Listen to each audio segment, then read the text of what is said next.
Hi guys, happy Thanksgiving week.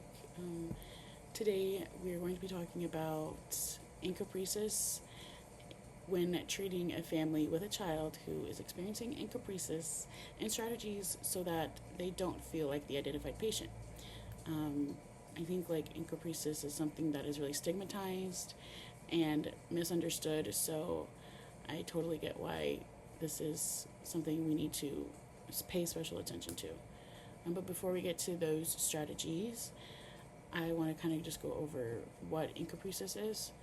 The DSM, like the diagnostic criteria included in the DSM, is that encopresis is characterized by repeated passage of feces in inappropriate places, and this can be involuntary or intentional. Um, at least one event must occur each month for at least 3 months. The individual experiencing encopresis must be 4 years old, like chronologically or developmentally. Um, and then the behavior is not attributed to the psychological effects of any substances or like medications or another medical condition. And so those are the basic criteria, but then there are like specific specifiers. The first one is with constipation and overflow incontinence, and this is when the leakage is infrequent or continuous, and it's occurring throughout the day and during sleep. So basically, like only one part of feces is passed during toileting, and then the rest is, you know, passed at inappropriate times. Um, and with this specifically, incontinence resolves after the treatment of constipation.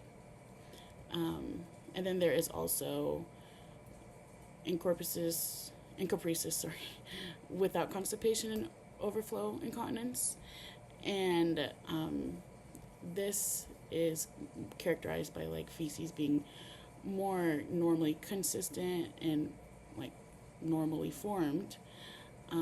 The soiling is intermittent and they may be deposited in a prominent location. Um, so I kind of think of this as like, feces, like an individual going to the bathroom at one place all at once. Um, and this is usually associated with oppositional defiant disorder, condo disorder, and can be a sign of sexual abuse. So this form of encopresis, I keep getting confused, is more common um, than constipation with, or encopresis with constipation. Sorry. Okay, so now we're going to move on into a few strategies that I came up with when treating an individual with this condition. And I think the first important step would be to use psychoeducation. Um, the Russo text kind of did a good job at highlighting how this condition is stressful for the individual experiencing it and for the family. And so, kind of creating a space where the parents can explore how they're feeling about it can kind of reduce the shame or guilt that the child may be experiencing. The Russo text says that encopresis is usually associated with high levels of distress for both children and their parents. And I think like when we think about systems theory, that's a huge part of psychoeducation. We can really tell parents that your stress does impact the child's whatever they're experiencing. In this case, encopresis. Because individuals do not exist in isolation, and so your child's encopresis is impacting you, and your response to that encopresis is probably impacting their already present condition. I kind of just think of it as like I don't know the professional word for it, but the circular causality. Um, and then I think it's would be important to like use the strategy of um, addressing any misinformation and how it it is very common to not understand this condition. A lot of parents think that encopresis is a sign of stubbornness and then therefore blame and punish their child, but this can contribute to low self esteem, rejection, social isolation, and I think even lead to further development of comorbid disorders, right? So if your parents are responding in a way that you feel in your child's 4 year old self, you're feeling really shameful of your encopresis, then maybe that can lead to the development of comorbid depression or really anything, other disorders.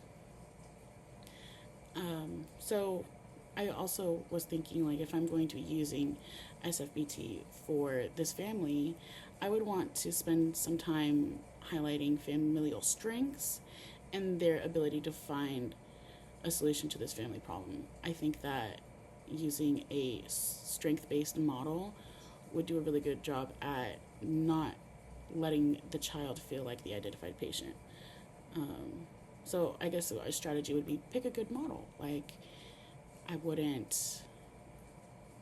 can't think of the top of my head, but pick a model that inherently reduces shame and focuses on what the family can do and what the child can do to address the situation.